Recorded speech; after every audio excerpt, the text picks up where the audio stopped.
o inconsciente coletivo e a gratidão. Diante de determinadas decisões, o ser consciente experimenta grande dificuldade em optar pela que seria mais correta.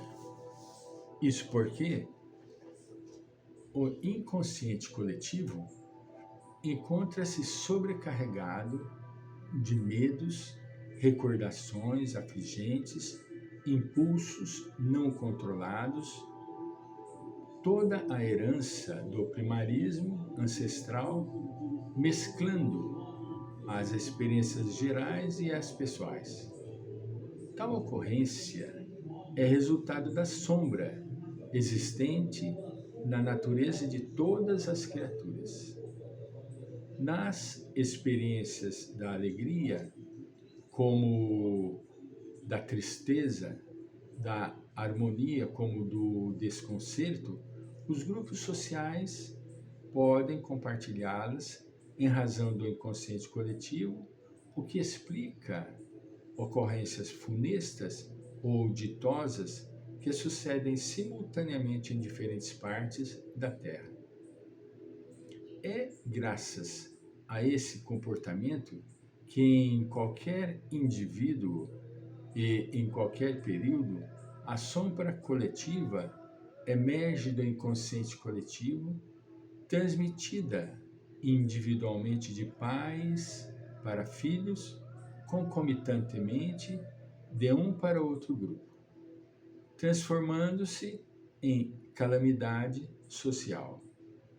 Os vícios sociais, por exemplo, fumar, beber, as extravagâncias sexuais e o uso de drogas aditivas que invadem a sociedade, os jogos de videogame que se converteram em modismo, entre outros, tomam conta das massas de forma contingente e contagiante como resultado do inconsciente coletivo, o que proporciona à sombra uma oportunidade de participar do fenômeno. Sem dúvida, ocorre de forma inconsciente e, por esta razão, manifesta-se automaticamente na sociedade após irromper no indivíduo. As sociedades são estruturadas por acontecimentos e métodos pedagógicos de conduta infantil, quando se aprende a discernir o que é bom e o que é mal, de acordo com a cultura e a ética de cada grupo. Fosse a questão da sombra identificada desde a infância, quando se ensinaria a descobrir os impulsos que dela procedem, facultando ao educando a compreensão da própria fragilidade, dos erros, desculpando-se e corrigindo-se, esclarecendo-se que há sempre variações no comportamento, ora para o bem, ora para o mal. Ficariam mais fáceis as condutas favoráveis à sociedade e a tudo quanto se lhe vincula. Olha que coisa importante que é a educação, partindo-se desde o início, desde a infância, né? Nos métodos pedagógicos, informativos da conduta infantil, né? A sombra ocorre no inconsciente coletivo pelo que se pode denominar como energias contrárias, que caracterizam os terroristas, os criminosos em geral, como, por exemplo, Alarico, Adolf Hitler, assim também os bons cidadãos como Churchill, Santo Agostinho. Em realidade, a aversão e a animosidade que se sustentam no interior procedem do íntimo no qual se fazem aliadas. E como se fosse necessário que houvesse um opositor, um inimigo, para que se revele a pessoa que é. nas lutas, as mais sangrentas ou mais perversas, nas perseguições sociais sutis ou públicas, é que se desvelam os heróis, os santos, os mártires, em razão do lado sombrio que existe em todos. O inconsciente coletivo registrou todo o processo da evolução do ser desde quando o córtex cerebral se desenvolveu, dando lugar ao surgimento das funções exteriores, dos conhecimentos abstratos, dos valores transcendentes, como o amor e a misericórdia, o perdão e a caridade, a alegria e a compaixão, desvelando o self. As energias contrárias fomentam o surgimento da sombra, que, em razão do seu lado oposto, ouvida a gratidão, criando embaraços para vivenciá-la, em razão da predominância e prepotência ancestral, que vem do primarismo na escala evolutiva.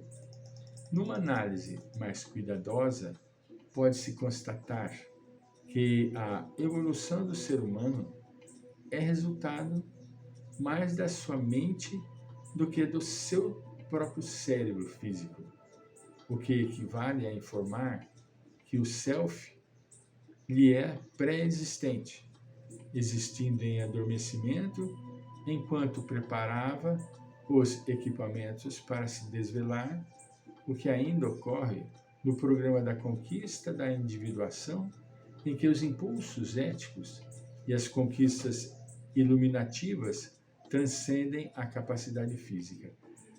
Nós vamos encontrar que é muito interessante que desde os primórdios a luta entre o self e o ego permanecem constantes, para que predomine sempre o self, mas o ego está sempre puxando para baixo.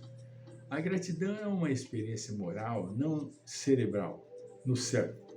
É uma experiência moral, não cerebral, no self, não do ego, porquanto o primeiro é de ordem divina, o self, e o segundo de natureza humana, o ego. Herdam-se os sentimentos egóicos, geradores da sombra, como os sublimes fomentadores do self. Quando se odeia alguém, experiencia-se a sombra desconfiada de que o outro é que odeia e deseja prejudicá-lo. É a projeção. Nunca ele, sempre o outro.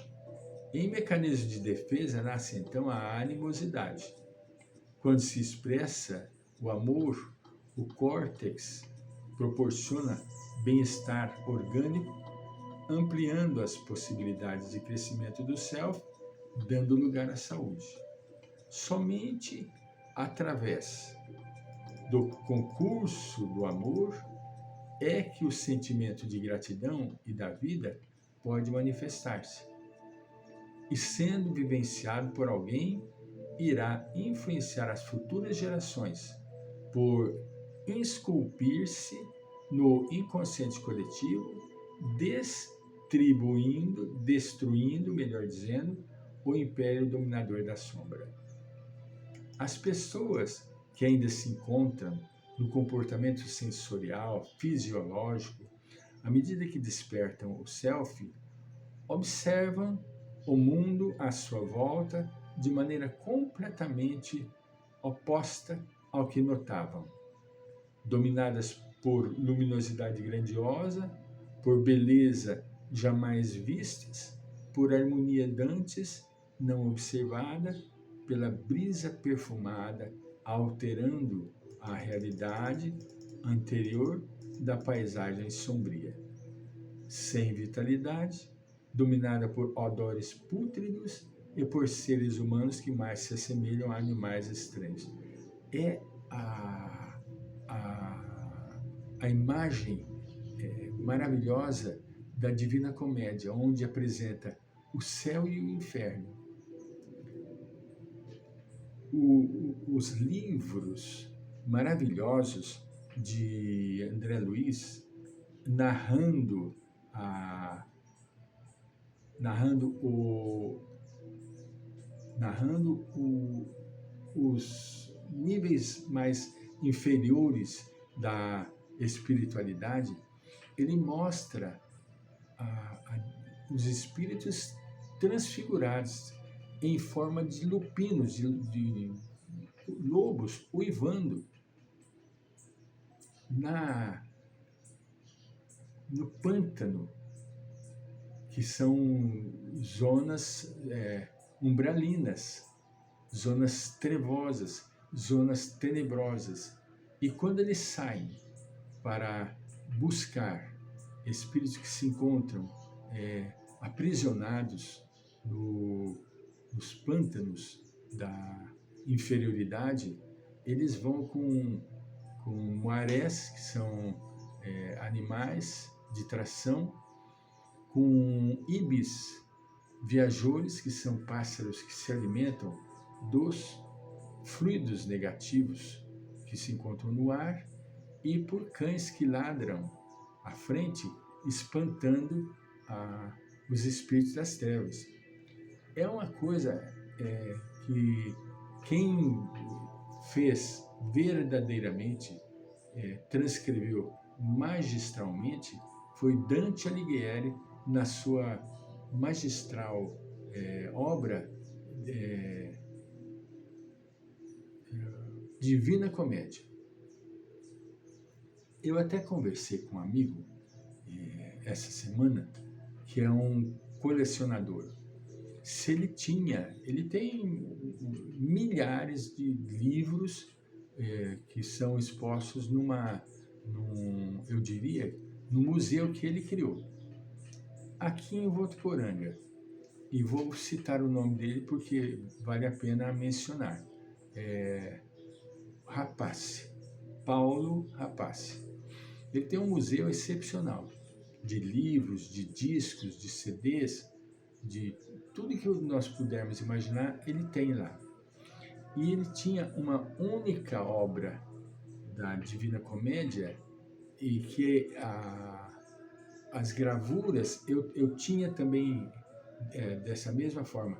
Elas são todas desenhadas na ponta de nanquim, na pena de nanquim, que é a coisa mais sublime, entende? Os desenhos. A Divina Comédia retrata tudo isso que nós estamos falando. O céu, retrata o céu com seu esplendor, tudo em branco e preto. E retrata o inferno com as suas limitações e as suas tenebrosidades. Voltaremos.